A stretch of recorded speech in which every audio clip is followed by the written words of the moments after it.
Hello and welcome to the Solo RolePlayers Podcast. I'm your host, PJ, and today on the show, I'm thrilled to bring you another designer, another creator of these fantastic oracles that help us play our solo games.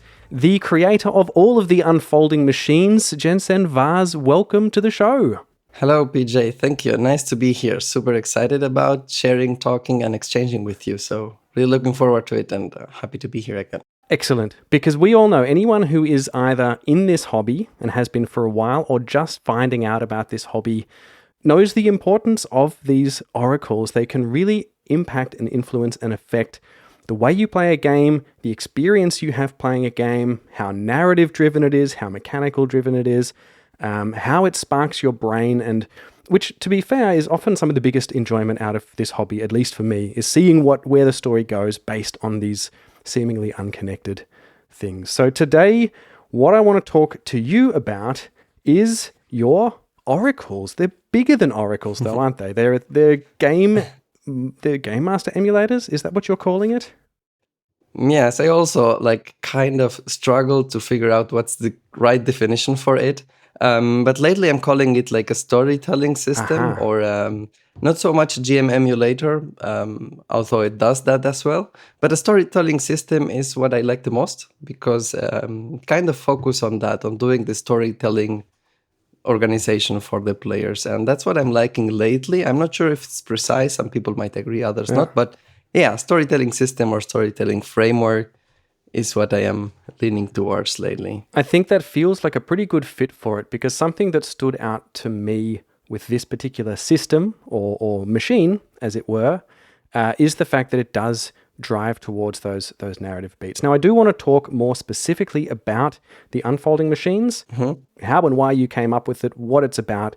Give us all that later on. But first, I always like to start the show with hearing a little bit about people's stories, how they got into RPGs in the first place. Now, I'm looking at you on screen and you don't look like you were around in the 70s when these things were coming out. So how did you get into RPGs?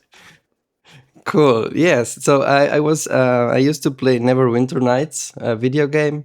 This is a D&D 3rd edition video game from BioWare, which was fantastic. I was loving it. And I used to play online in like online servers where they introduced this aspect of role playing, which was weird, but I enjoyed it so much. It was like a persistent server where everybody built their characters, and there was like moderators who approved our characters and say, "Hey, your character makes sense in this setting."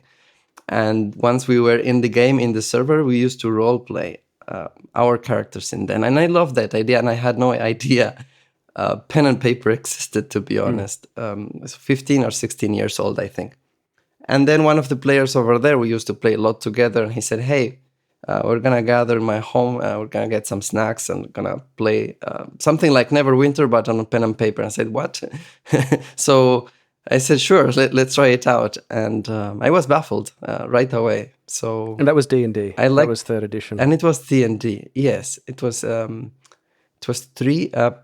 3rd edition, and it looked so much like Neverwinter. And I said, "Hey, I can do everything I can in the game, plus anything I imagine. Like I can take this pencil and push it against the wall and scratch something in the wall of this dungeon." And said, "Yeah, sure.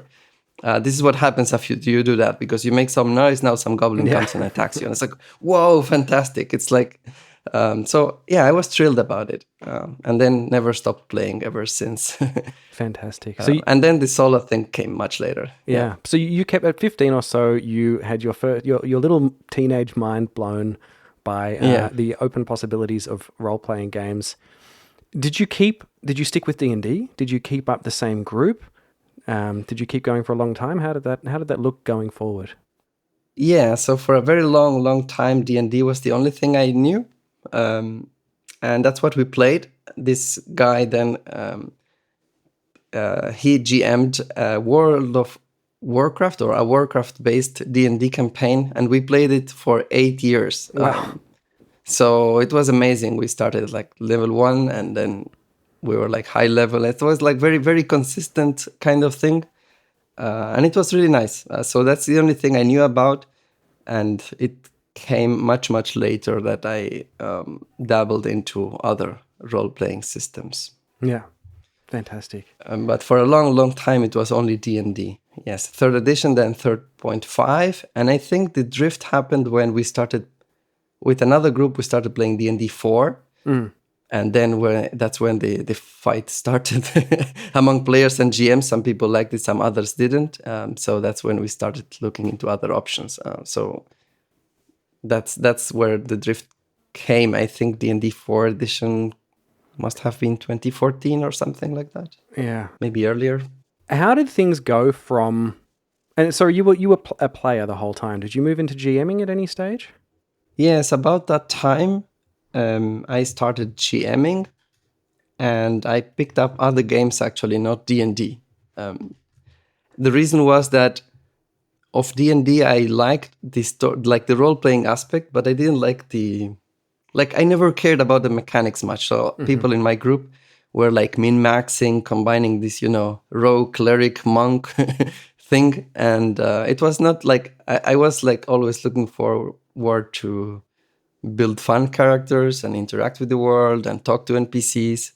So that was a bit a divisive thing. So I said, hey, let's look for other things.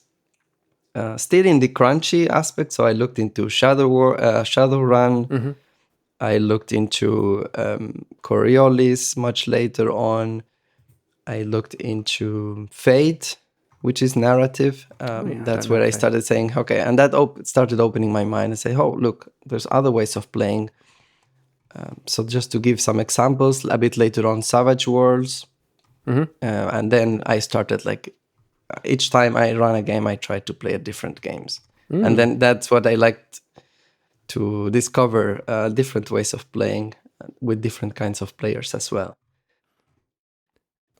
At what point then did the awareness of being able to play RPGs solo enter your field of awareness? When did you realize that RPGs could be soloed, and what was that like? Yeah, so it was never possible for me before the pandemics. So I guess many of us, or many solo players, discovered it around that time. I don't know if it was my case. I moved to Germany from Argentina, and we did play. The first thing it occurred to me not to stop playing was to GM my games through VTT. And that's where when I discovered Roll20, and I didn't like it. So I looked for something else, ended up in Foundry, which was right about the time I think Foundry hit the nail around the pandemic's times. So I started building up on there. But then the time zone difference, some people liked it, some others didn't. There was another VTT called Astral VTT, which I loved it. But I think it went bankrupt. It didn't work out well. But I loved some of its ideas, because what I didn't like of these traditional VTTs is that you press a button and it automatically calculates everything for you. Right. I know, I like, coming from physical world, it was a bit hard for me to say, hey, I want to have my character sheet as they come from the book right on top of them. Yeah. And I don't have any troubles with doing 2d20 plus 2, right? Taking the highest. And this whole thing of Foundry, it's full automation. It was also divisive. So you had the players and GMs who want single click everything. So you click and then it attacks, calculates the damage, subtracts the defense, minus the, armor. Yeah. And I don't know, I liked one side because I could focus on the storytelling, but it felt something was missing. So Astral VTT had this play with your own sheets. And it's something I brought up to my app, which I can mention later on. But yes, this whole thing came with at that time, and I read Mythic, and I was, again, just like I was blown up by D&D 3, 3rd edition the first time, I was blown up by the idea of taking any of my books without a group to play with, and creating some characters and building up some story with it. Yeah. So, and especially that was cool. You'd just come to Germany just before the pandemic, is that right? Just before, about a month earlier. Yeah. So me too, right? I arrived in Germany about 3 months before the pandemic, and it was a miserable time for everyone, but especially being in a new country and not knowing anyone and not having any groups to be able to play with. I mean, for me at the time, I was playing more board games. and hadn't quite discovered RPGs yet even. But even that, and Yes. being stuck then inside, we were not anywhere fun anyway. I'm glad you understand the feeling, yes, because it's hard one. I wouldn't say it's bad. It's not that I had a hard time. Fortunately, I was healthy in all aspects. So it was mostly a matter to find things that I liked, and it helped in the sense that I had more time for them as well. But totally that feeling is not easy. You don't know the language, you don't know anybody. I think Germany back then, they allowed us to ride with bicycles outside. So yeah, we did a lot of bike riding. That's a cool thing. Back in Argentina, everything was more harder, stricter lockdown. Yeah, in Australia as well, there were some parts that were really, really strict. Yes, I understand. Yeah. And, that's really, really interesting. I didn't know this about you, but that means we kind of started our solo journeys at the same time. Because I think I was probably a year later then and I'd been doing solo board gaming, and that led me into solo RPGs by coming across some YouTube channels for solo board gaming that someone mentioned solo RPGs, and I thought, what is that? I've told this story many times, don't need to tell it again. I'll tell you off mic later. Or when we catch up for a beer, because you actually live quite close to me in Germany now. Oh, wow. Yeah, I'm near Munich. Yeah. And so I also discovered Mythic at the same time and was blown away that I could actually do it solo, and dove in not knowing anything about RPGs or solo playing, and just had a book. It was Fallout and Mythic, and just played, and it completely changed my life and launched this entire direction that I have now. So it's really, really cool to hear that we had a similar experience. Oh, yeah. Because for and you, a similar impact. Where I went, when I took Mythic and was blown away and went into making audio content, something clearly happened in your brain that took you into designing storytelling engines. So how did that happen? Were you playing with Mythic first, or it was just the idea that got you going? Yeah, so I started with Mythic, the first version, so the first edition, the Blue Book and the variations books, and I noticed already I was looking for some solution to a problem right from the beginning. So I started playing, I journaled, I opened a blog to say, hey, I'm gonna track these stories. I'm not a writer, I don't like the writing itself, but I do like the storytelling. So that was the second problem. It's like, how can I find a system that helps me with the storytelling without me being like a writer, in the sense that I cannot like design the plot, see where it ends, what's the best time for a plot twist, what can happen next that's super amazing. So I just like want to focus on the next few moments in my story, and that's it. So I started playing Mythic, and what was blocking me a lot, there were two things that were blocking me a lot. First is this Mythic thing that asks you, I'm not going to also criticize it, I love it, I started there and I played it a lot. But this thing of expectations, it didn't click with me personally. It's like, it asked me to have an expectation for what happens next in the next scene, right? And this was it worked fine when I had some momentum, but I had lots of moments where it's like, hey, I'm opening this door in this dungeon and I have no clue what's on the other side, right? And that mental effort of thinking what could be there on the other side was taxing me a lot. It's like, okay, what there could be? There could be a person, there could be a trap, there could be nothing, there could be a treasure. I could also start asking questions like, okay, is it a treasure? No. Is it a person? No. I didn't like this thinking. And I think in solo, our mental effort is very limited. It's like we have a very limited battery of brain power. Yeah, because we have to use it in so many different places, Yes. You're creating a character, you have your sheets, you have the system, you have the setting, you have NPCs. And I was trying to bring the full party kind of play, right? I don't want to play first person with only myself and NPCs. I wanted like the group of people. So lots of things to manage. That was problem number one. And problem number two is when I said, okay, I open the door, fine, I accept Mythic, and I throw a random event, and I get, I don't know, Advent Hope. And I was like, thank you. I'm gonna take a run around the park and come back in an hour, and maybe I come up with something. And I shared this on internet, and people saying, yes, but you need to let go, or you need to open, thinking, Others told me it's perfect because I know where my story is going. I know everything in my story. So I just need these words to shift it here or there. And I wasn't satisfied. It doesn't mean it. Like Solo is very personal. What works for you might not work for me. So I said, okay, what else could be there? And this is essentially how it started.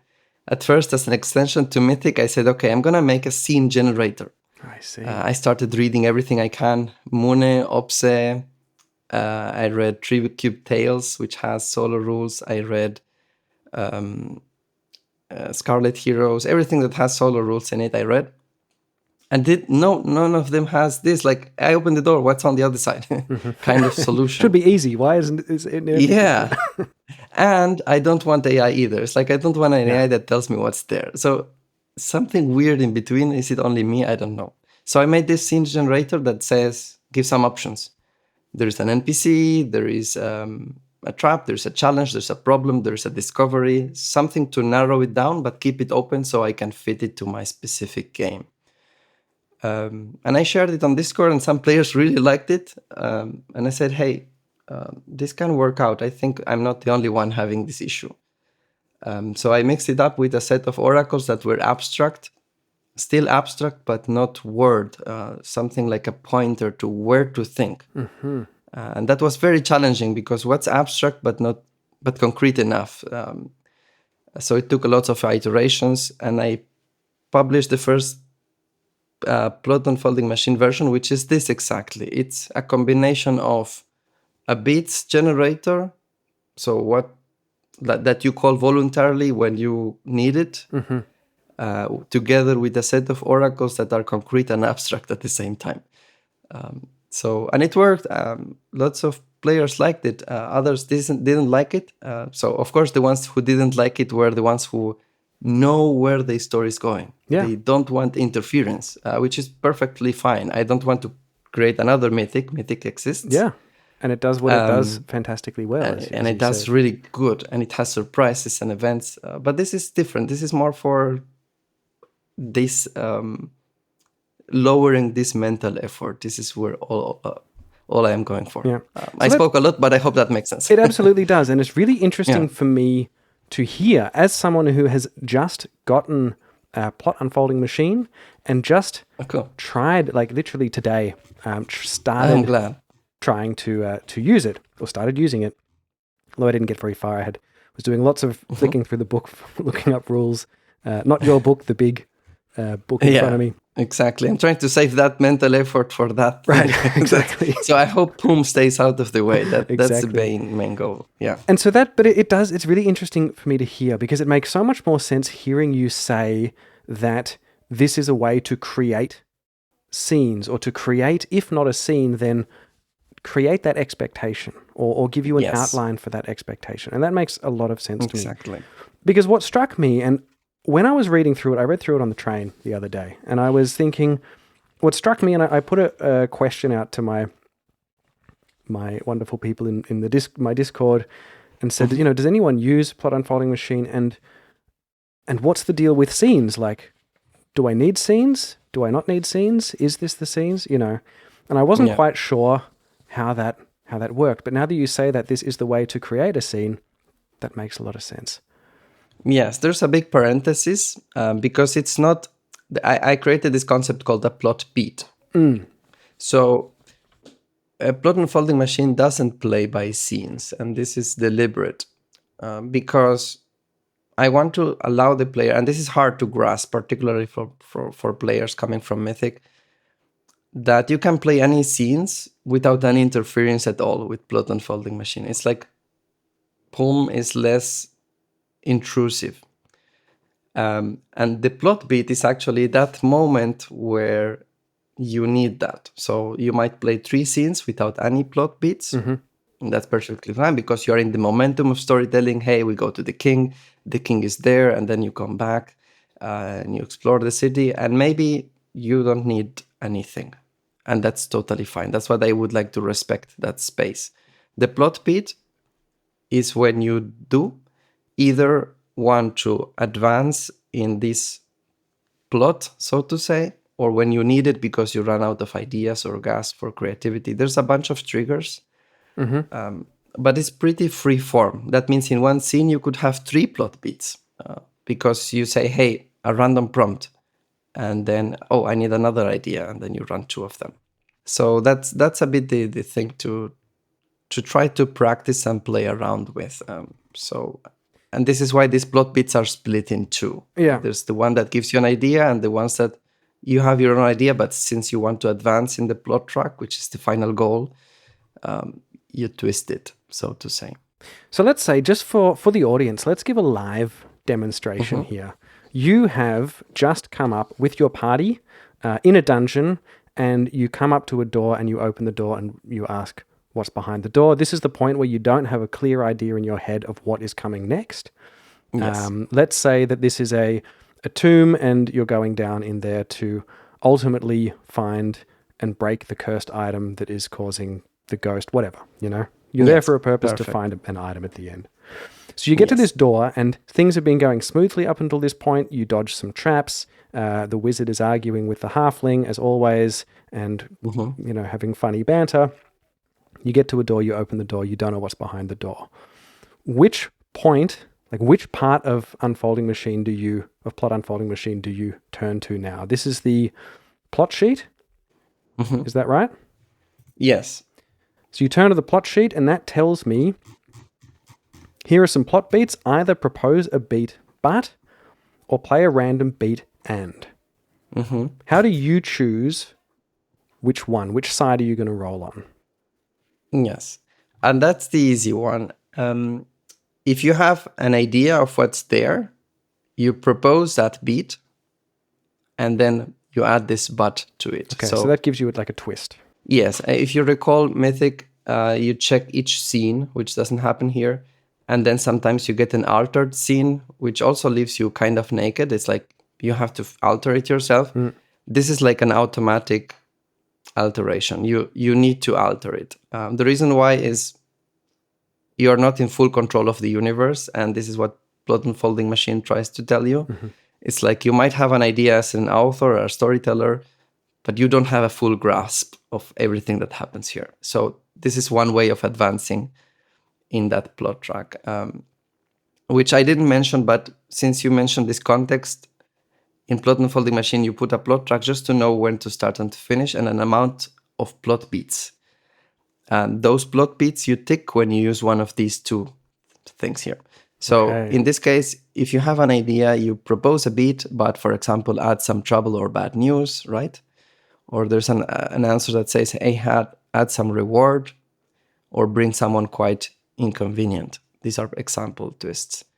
If you, however, are in that dungeon and have 0 clue next, then you use the other option, which is play a random beat and, which gives you an entire proposition for you to play from.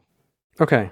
I'm going to go through these examples that you just gave and see what we come with. I'm now playing your characters.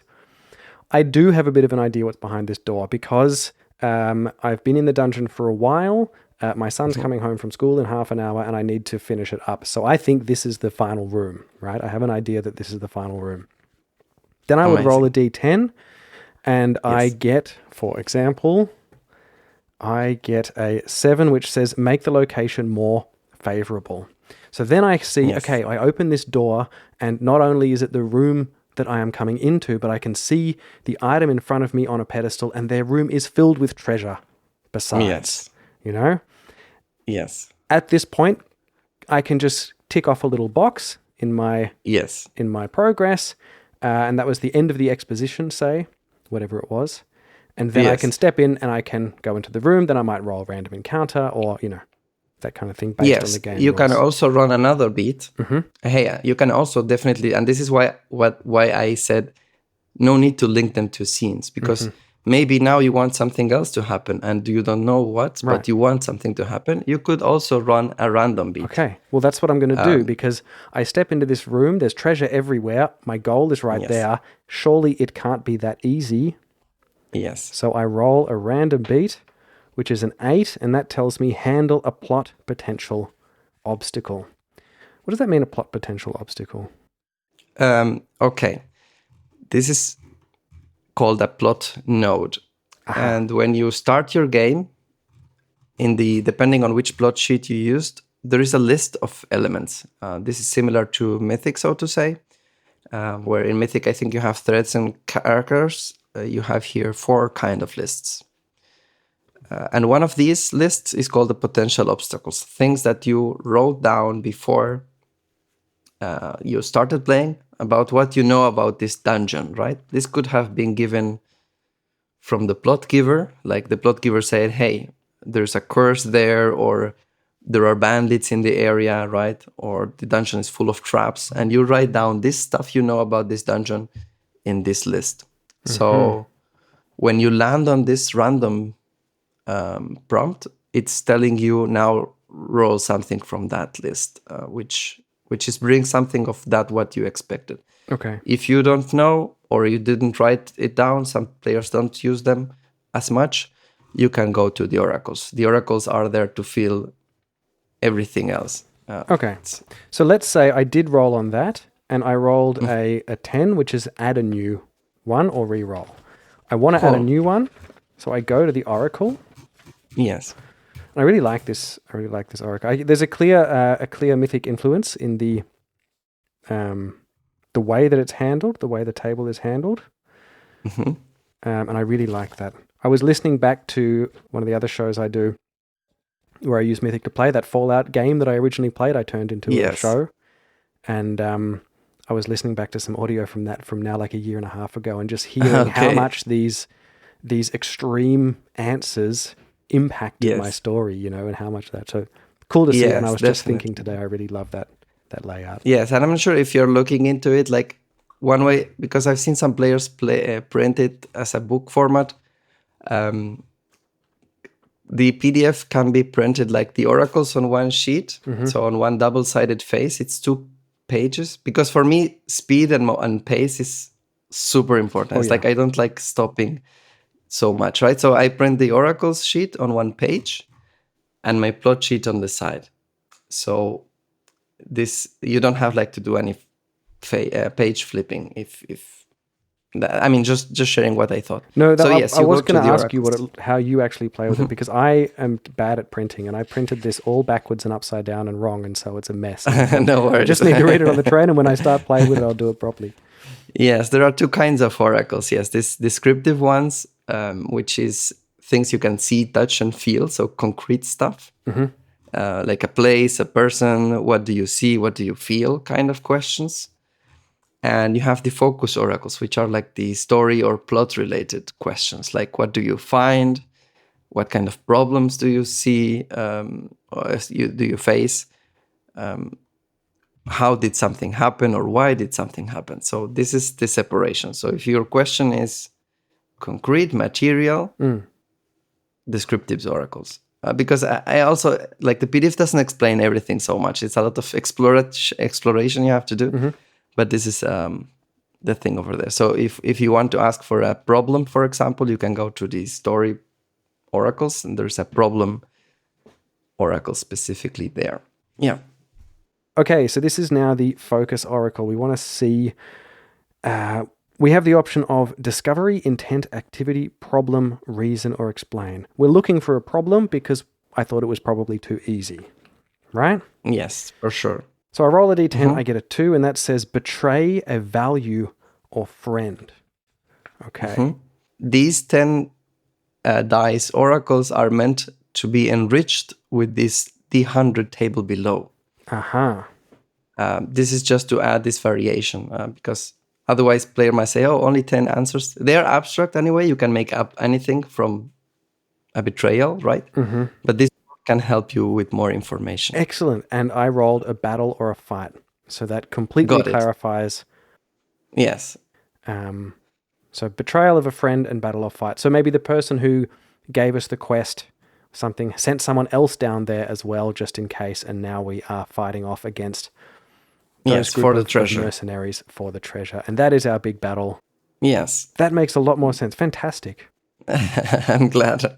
But as you can see, yes, we clarified a bunch of very important things, which is like plot beats are not seen, so you could have rolled them after you found the treasure and said, oh, now I need the trouble. Yeah. So this is hard because it's not as linear as maybe Mythic or other systems. And it can give you some choice paralysis. Oh, you have, I don't know, I think 12 or 14 oracles, right? Two kinds of plot beats. So, but this is the thing, you can play around. There's no wrong, right? You could have picked an object. What do you find? Or maybe a mood. What do you feel in that room? Yeah.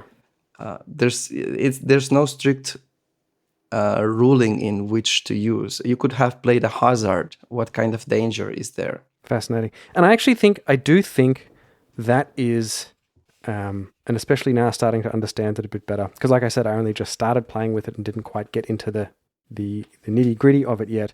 But I think that's really a strength of it, because I have gone away from Mythic a little bit. Not that I don't love it, and for certain games, like my continued Fallout stuff, that's how I play that game. For other games, I've just sort of been playing without anything and only using meaning oracles and tables and stuff. Yes, started developing absolutely. my own sort of yes/no oracle that has its own flavors in it as well, because apparently that's what we do in Solo, because it is, like you say, it is so personal. It's something can be amazing, but you just want to tweak it a little bit just to suit you better. But yes. I can really see this as a strength of that, where you can just basically free-form play and pull in these little bits of things when you need something. That's the thing. I want POM to be out of your way, ideally. It's like I want players, ideally, or also for myself, I am a player of my own system, absolutely, that it's out of my way. Sometimes I know more about the story. Sometimes I'm playing something more world building, right? And I take my time and I just pull in these oracles on demand. Yeah. This is the thing. And I don't want it to get me stuck. That's the other goal. Yeah, you don't want any more, like you say, you want it to be taking mental load off and not adding to it. Tell me, when you do play using your own system, because like you said, it is quite modular. There are lots of options. There are different plot sheets that you can use. There are different oracles that you can use. What does a setup look like for you? You have your oracles on a double spread, like you said. Do you have then multiple plot sheets? Yes, for more advanced games, you can have, like, the idea, you remember when you put this example, hey, my characters are there and they are in this dungeon to break the curse and everything was fine until here. What you described there is what's called a plot scope. It's like the kickoff of your game. When you do this, you print one plot sheet, which is for this plot scope. And this is the critical part of POM. And you can say, then you can take a look at all of the possible plot sheets and figure out which ones works best. And this is pretty advanced. So I'm saying, hey, if you don't know, just pick the standard one that has exposition, confrontation, and resolution. I think it's about 15 plot beats. That means 15 times that you do this amount of calling to plot beats before you can finish it. It's a guideline, right? And you said, hey, I'm in the exposition. That means in these 3 plot beats, focus on introducing the dungeon. This is what everything that plot track is saying. In the confrontation, play your core problem. In the resolution, start thinking of a conclusion. This is to avoid this floating around forever in this dungeon. And then you decide how fast or how often you call these plot beats. This is very open, challenging a bit, but the idea is just to not run forever and know where it finishes. So that's the standard plot sheet. But you have other options. And you print for this plot scope you just gave one plot sheet that fits. You have the improvised one if you don't want to have a plot track at all. You have a story-driven one that calls only your own lists of elements. So if you say, hey, this dungeon is heavy prepped, or it's a pre-written dungeon, then you fill in all of the dungeon details, and this sheet will focus on those lists. The improvised is exactly the opposite. It's like, I'm gonna run it on the fly. I know nothing about this dungeon, so I play without that. So just to give some examples, you choose which one fits better your particular plot scope. Okay. 2 things. One, regular listeners of the show, and certainly over on the in the Patreon Discord, will know that I'm struggling with dungeons at the moment. I'm having a hard time knowing how to have fun in a dungeon. And I'm starting to question, maybe I don't even like dungeons for storytelling, and then I just want to go do something completely mechanical, like 2D6 Dungeon or Kernothalis or something like that, where I don't need to think too much about story and just do the mechanics. And I'm constantly pulling and looking and trying to find and figure out how a dungeon is fun narratively for me. So I'm just looking now at the dungeon plot sheet, which clearly is specifically for this reason. Mm-hmm. And I see this is all starting to make sense to me now. So while you could use and correct me if I'm wrong, while you could use the standard plot sheet which says exposition, you're just introducing the dungeon, and then it's the middle bit where you are going through the dungeon, and then you have resolution where you get to the boss or whatever. Yeah.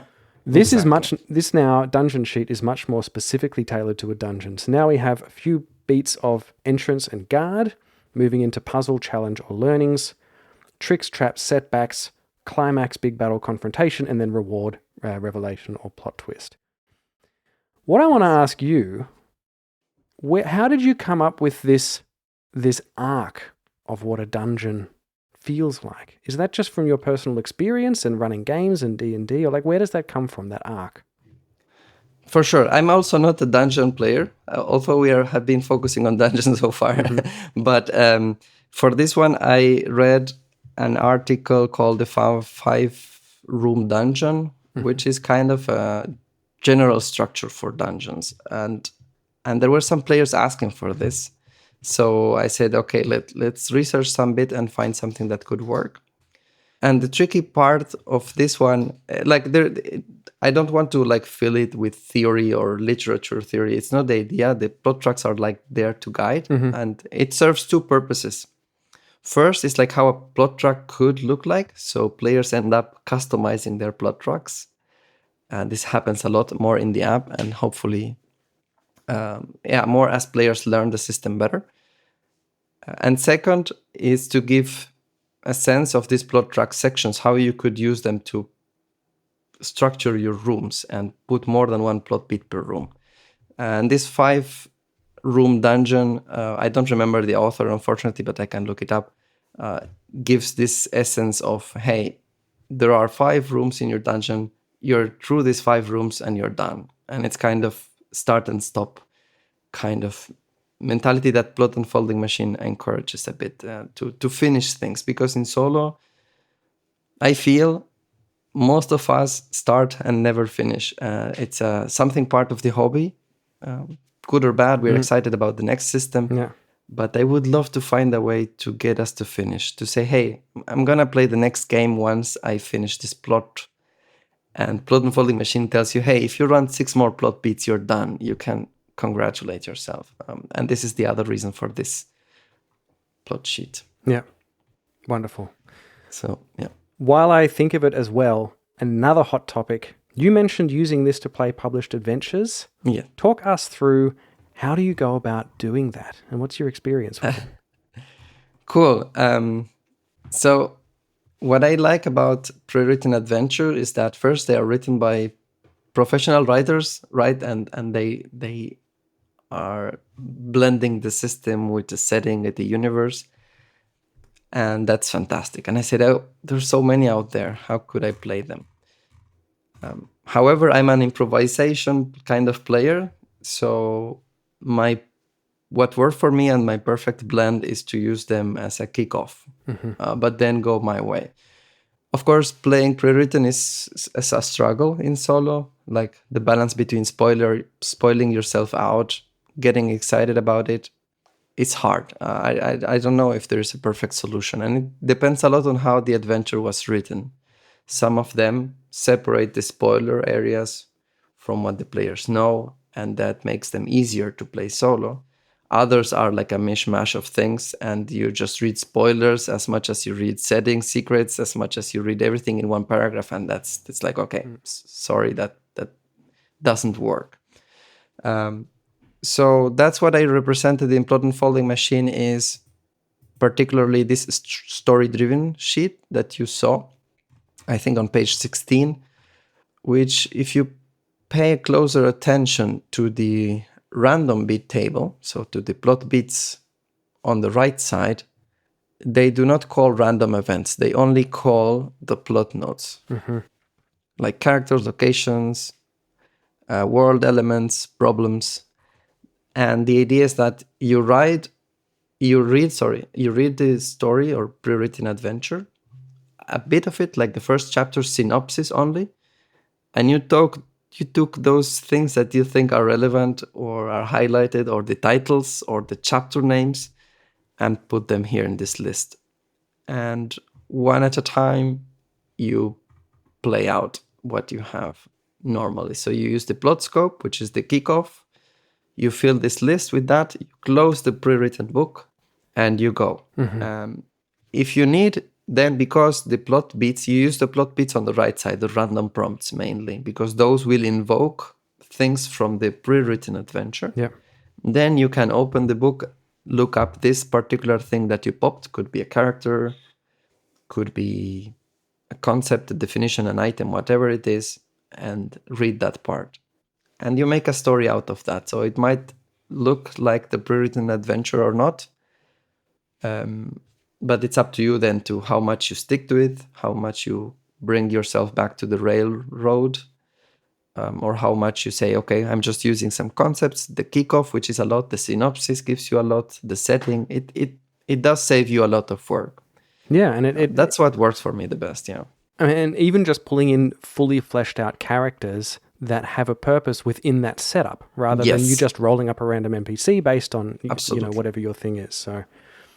Yes, and the problem, or you find an item and it says what the item does or who wants it, right? And it's very likely you will stick with what the adventure tried to say. And it happens in group games too, right? I mean, if a master is driving a pre-written adventure, of course, it depends on the style. But if the players turn left instead of right, the game master will still have to figure out something, right? Yeah. So that's not very unlike that, if you think about it that way. You will have to open the book and say, oh, I did this instead of that, which crap. And that happens to every game master out there. Like we will not be the first for playing solo. Yeah. So, yeah. Fantastic. I really look forward to trying that. In fact, in my initial play of this game that I've just started, I do have the opportunity to pull out a published adventure that is not entirely related to that part of the world or whatever, but certainly is an idea for an inspiration and to get the feel of playing in the plot unfolding machine. I hope it works. What I do. I look forward to it. That would be lovely. Before we move on and wrap this up, we don't have a lot of time to talk about it, but the plot unfolding machine isn't the only unfolding machine. This was the first one, though, was it? Or was that they are quite simultaneous. There is a bit of a gap, yes. Game Unfolding Machine came later. But they are mostly concurrent. So remember when I started explaining POM, I said I created Scene Generator because I was planning on playing it with Mythic. So the scene parts, I put them in their own box called the Scene Unfolding Machine, which takes care of stuff that happen in a scene. And for me, it's mainly two stuff, either people, so interaction with NPCs, and content of that scene that are like surprises or openers and enders, which I'm gonna just describe briefly. So Scene Unfolding Machine takes care of the scene things that happen in your particular scene. You could have pulled some in that example you gave where you were in the treasure and pull things from there, which is like a supplement to Plot Unfolding Machine. If you had to interact with NPCs, this Scene Unfolding Machine has things like a character's impression. So someone's you meet, how do they look like? What do they say? What they were chattering about? If you see two guards talking to each other, things that are not included in POM because are very scene specific. It also has an opener, which is a fantastic tool. It's very underlooked. An opener is when you have an idea, but you are not sure where to start. So the scene opener is going to be just a writer's unblocker telling you, hey, describe the walls or describe anyone who could be there. So it's very general, but what is your first word is that. So that's something the Scene unfolding machine has. For example, relate this room to the history of the universe. And then it gives you an idea, say, oh, cool, maybe there's a painting that reflects the old elven gods. And it gives you like a kickoff. It doesn't have anything to do with your game in terms of mechanics, but it gives you lots of creative juice for that. Then it has a scene closure, which is when you go away, you close the door. It's also an optional mechanic I play around with. And you roll a d20 and it can give you someone else does the same. So it's like a very good cliffhanger it's like a very author-oriented tool. So Scene Unfolding Machine has lots of this creative juice if you like diving deeper in your game, in your universe. And just framing things things that you then get to play in, right? Yes. Yeah. It's a lot of fleshing out. You can call it a set of oracles. It doesn't have mechanics on itself. It's a bunch of about 50 tools all around interacting with people and interacting with the scene itself. So these are the two sections. Scene emulation and character emulation are the two chapters of some. And they are separate because you can use them with any other systems you like, even if you're not playing Plot Unfolding Machine. This is the beauty of it, I think, or I thought at least. Yeah. So those two work well together, Plot Unfolding and Scene Unfolding Machine. Where does Game Unfolding Machine fit in? Yeah, so remember when you started, you had to think or make up this example of the dungeon and the cursed object. What if you got stuck and you couldn't come up with an example for a plot scope? That's like for a game. Yeah. And this is what Game Unfolding Machine does. That's it. So it's like it gives you, I have it open here. It gives you everything you need to kick off a story without knowing anything. For example, a plot seeds, world truths. It gives you factions. It gives you a nemesis. Let me roll on the nemesis generator by its past deeds. They deny that truth, were found innocent, or lied. And it's it keeps the style of the Plot Unfolding Machine that's not going to give you two random words and that's it, or an evocation. It's going to give you something quite concrete but still vague. And you can combine of these Game Unfolding Machine tools and put those in the plot notes list of the sheet. So you can use Game Unfolding Machine to set up your game, Plot Unfolding Machine to play it, and Scene Unfolding Machine to dive deep into it. And that's what I was just going to say. This is how they work. So if I understand correctly, because I've literally just done this today and yesterday with a brand new game. Yes. I didn't use Game Unfolding Machine or Scene Unfolding Machine, or even Plot Unfolding Machine just yet properly. But for example, if I understand this correctly, with all three of these machines, I sit down with my brand new game. I learn the bare minimum of the rules, because that's generally what I do. I learn them as I go. Yes, me too. I look a little bit about the history of the world, so I just at least know the setting. Then I pull out Game Unfolding Machine. I find out what the current plot, like overarching plot of the campaign is going on, the big factions, the big bad, and what is the machinations that are happening in the world when my character is about to be entered into it. I then go to use that to populate Plot Unfolding Machine. So Plot Unfolding Machine covers a specific piece, not the entire campaign. Right, okay. Like one sheet covers one maybe mission. Okay. One episode. Your entire campaign could be made of, I don't know, by the end of it, 20 plot sheets. Okay. One for the city, one for when you get to the dungeon, another one when you go to the forest, and so on and so forth. So I've got my big overarching plot. I then use Scene Unfolding Machine to create an opening scene, which is we are standing in front of this dungeon, and we have to go in there for reasons that we have established through the Game Unfolding Machine. Then I come into Plot Unfolding Machine. I choose my dungeon sheet or my regular sheet or whatever, or the story one, if I want, whatever I happen to choose based on the flavor that I want. I populate that with information that I got both from the Scene Unfolding and the Game Unfolding, and I go through keeping everything out of my way, not even having to refer to the scene or the game unfolding machine at this point, really, right? But rather just pull in the plot unfolding when I feel like I don't know what happens next. Mm-hmm. How did I do? Yes, that's good. It's very customizable. So as you said, if you're running a pre-written adventure, maybe you don't need game unfolding machine, right? The scene unfolding machine might be too much for many. Mm-hmm. It's like, I don't need that level of detail. But definitely perfectly fine. That's what you described. The game unfolding machine to populate it, to figure out what's going on. The plot unfolding machine to guide you through the plot, so you make progress. And scene unfolding machine is for those details where you need an extra kick. Absolutely fantastic. Thank you so much for joining me today on the show. I know we could talk more, and maybe will in the future, about this stuff, especially since I'm doing some more formats on the show for this season where I just discuss particular topics. Maybe it's design, maybe it's storytelling, like whatever it happens to be. And I'd love to have you back on the show if you were interested.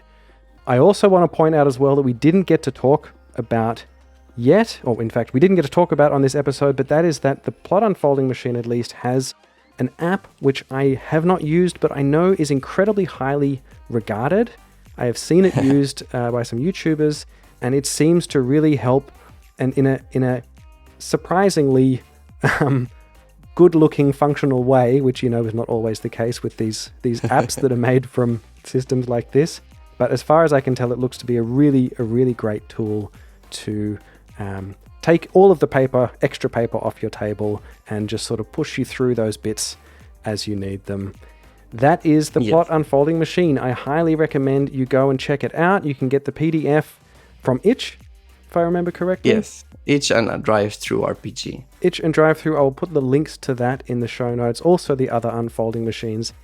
Is there anywhere on the internet that people can or should look for you and find you? For sure. We are in Discord.